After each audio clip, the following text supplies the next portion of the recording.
Okay, video that I've been wanting to do for a while, so I'm gonna take a shot at it now, because why not? There's hockey games starting and all that, so I apologize to people that I might be interrupting the start of hockey games with, but I wanted to do this today, but with all the moving stuff we've got going on, it's been kind of busy, so I'm gonna do it now. Now, we talk a lot about old school and the new hockey that's going on. And Don Cherry, Brian Burke, these guys are held up as sort of their dinosaurs. They're old codgers. They're out of touch. They're not though. See, their era was completely different. And I'm old enough to have gone through a number of eras with hockey. I remember early '80s when I started watching hockey, and I would sit with my grandfather, and he'd say, "This isn't real hockey." They're not. It's not real hockey, and he would talk about the Broad Street Bullies and the old Montreal Canadiens and Toronto Maple Leafs of the '60s. And now that was real hockey, and this was just a joke because every game was 6-5, 7-6, and um, we went through that era where there was virtually no defense. Look at any highlight reel of goals from the '80s, and you're gonna see like just guys skating around defensemen and defensemen not making very much of an effort to stop them. Then we get towards the early '90s, and things start tightening up. You start seeing teams playing some really solid defense, and some big defensemen getting into the league who aren't very fleet of foot, but they can hold and they can slash and they can hook, and these aren't being called. So the stuff you see getting called now, it doesn't get called. Not only that, but players freeze the puck along the boards and a whistle blows. Takes about 5 seconds. If the puck's not moved, they blow the whistle. It's a face-off. You never see that anymore. It never gets called. Ever. If you see a guy holding the puck up against the boards with his skate, you hear a referee yelling at him to move it. So, yeah, freezing the puck along the boards is no longer a thing. And goalies, too. It used to be you just come out and just stop it and blow the whistle. Now it's, hey, you can get a delay of game a lot easier as a goaltender if you stop that puck and you freeze it and you don't really have to. Puck over the glass, that's a delay of game. Didn't used to be. So there were a lot more breaks. Games took sometimes 3.5 hours to have played out. You had a lot more fighting, a lot bigger players, physically, imposing players. And you had your Shane Churlas, Basil McRae's, Bob Proberts. And some of these guys could have been very solid players today. Bob Probert, yes, he would have succeeded in today's game, but he would have played a different game. He wouldn't have just been a pure enforcer. He would have scored more goals in this era than what he did in his own, because his job would have been different.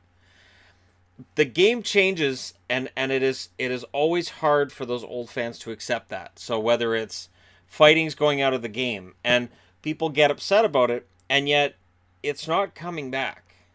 It's not like we're starting to see fights pick up tremendously in junior hockey or the minor leagues. If the fighting is down with kids and in junior ranks through American Hockey League, it's going to be down at the NHL level as well when those guys graduate to that point. And it doesn't bother me. It really doesn't. It's sort of like one thing I keep hearing from some guys is, and I've heard it from Doug McLean, I've heard it from Brian Burke, you hear it from Don Cherry too, is there's not enough hitting in this game. This game doesn't really have enough hitting. This game would be better with a lot more hitting. Hitting is kind of it's not gone out of the game. Ask anybody who watches William Carrier, Milan Lucic, Ryan Reeves. There's still guys out there throwing hits. Tom Wilson, for instance. A lot of hits getting thrown by certain players, but your skill players are now more pure skill than what they used to be. Used to be your skill players still threw the odd hit every now and then. For the most part, they would. There were your exceptions. Now, almost all of them are exceptions. The amount of top-end talent in the league, I think, is higher. The game is faster. You see guys end up on a third or fourth line who would have been first line or bust back in the day. So back in the early 90s, it would have been, well, this guy weighs 170 pounds and he's 5'11". He's either top six or he's out of the league. Now it's, can he skate? Can he back check? All right, we'll use him in the bottom six. The game's completely changed. And then you bring in, and it started last year with Vegas. Vegas comes in, and I think it triggered some fans, I think, in some way, because they felt Quebec should have had that team. Right or wrong, whatever. It didn't happen. It went to Vegas. I understand the NHL's point of view on it. Do I agree? It doesn't really matter whether I agree or not. It's been a huge success. At the time, I thought, well, we'll see how it works out. And now it's been a huge success. Do I want the Nordiques back? Of course. But it started with that, and then you get your pregame show and all of the extra theatrics they threw in. And it's created this environment where it feels like hockey is more fun now than it was. And it takes itself a lot less seriously. And for a guy like Don Cherry, and Don Cherry almost every week will show, like, look at these guys coming in, they're all wearing suits.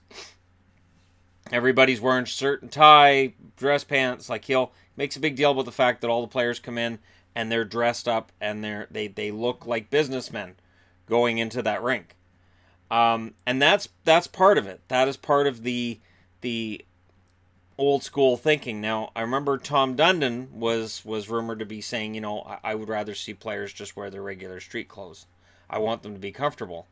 If that happens, if you think the bunch of jerks thing is bad now, wait till Carolina says, all right, we're not going to have a dress code for guys before games, and Don Cherry will lose it over that.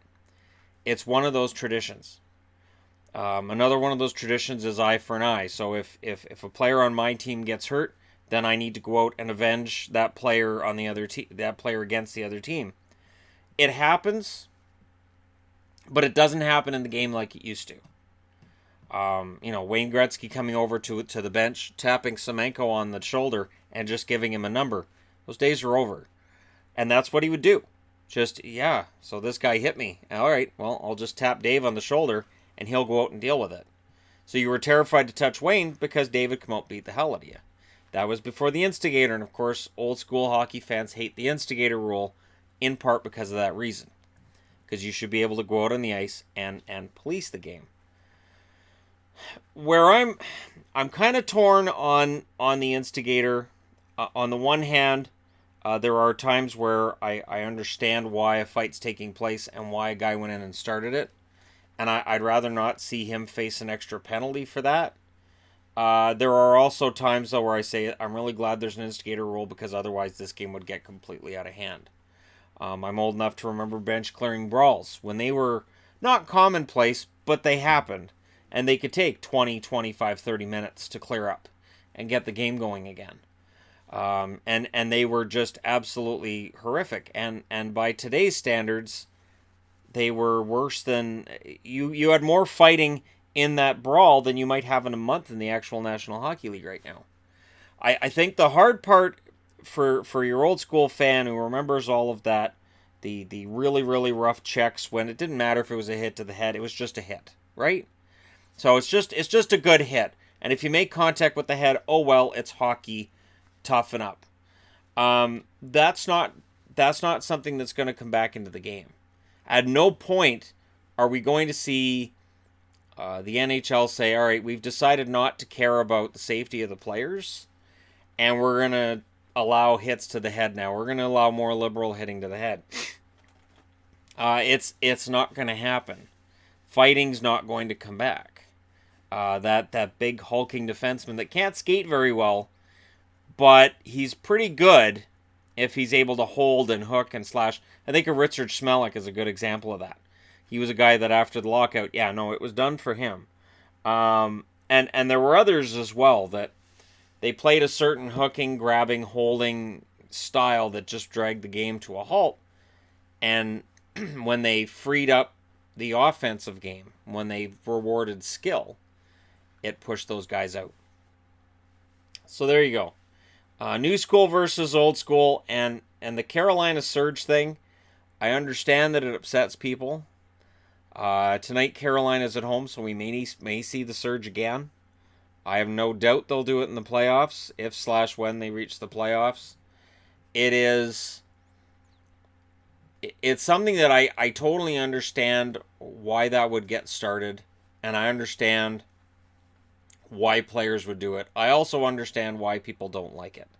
So I'm kind of caught in the middle of that. And with this channel, I do my best to sort of see both sides because I've watched hockey for that long, since 1981, where I've watched all of these different eras. But I have to say this, hockey's never been more enjoyable to watch than it is now. It's never been faster than it is now. There's never been this many high-skilled players in the league at the same time. And now we're seeing scoring starting to happen again. Because goalie, I think it's a combination of the goal equipment being broken down to where it's not making them all Michelin men anymore. And I think it's just better offensive strategies. I feel like they're coaching offense now where they spent decades coaching defense more than anything else. And it's probably because there's more skilled players. The players keep getting younger. So I honestly think this is the best time to ever have watched the game. If you're getting into the NHL now, good timing. This is when it's at its best. Tampa's already up in this game, though, so if you're not a fan of the Tampa Bay Lightning, it may not be the best time to watch hockey. They're almost ready to score again and make it 2-0. Anyways, but yeah, that's the separation between the Don Cherries, the Brian Burks, and then the fans of the game now. And they will not be happy with the way the game changes and with the way the game goes. Because it's not going to go back to the game that they remember. It's not going to go back to the game they fell in love with. There's still enough to enjoy that they enjoy watching it. But there's always these elements of the game that they miss and they wish were still there. Whether it's Cherry straight out talking about all the fighters and how much he loved guys like Probert and Domi and them back in the day. Or you have Brian Burke talking about truculence with the Maple Leafs, or how he would take Brad May everywhere he went. And that was a big part of the reason. Brad May, good guy, really good character guy, also one of the toughest guys in the league at the time. So there you go. The old school, the new school, it's a totally different game. But I have to say, I kind of enjoy it more the way it's being played now. But I understand why people aren't happy with the way the game is played. Let me know what you guys think in the comments section below. Don't forget to hit like and subscribe if you're browsing your way through. You just happened upon this video. And hey, thank you guys so much for watching. I'll talk to you again soon.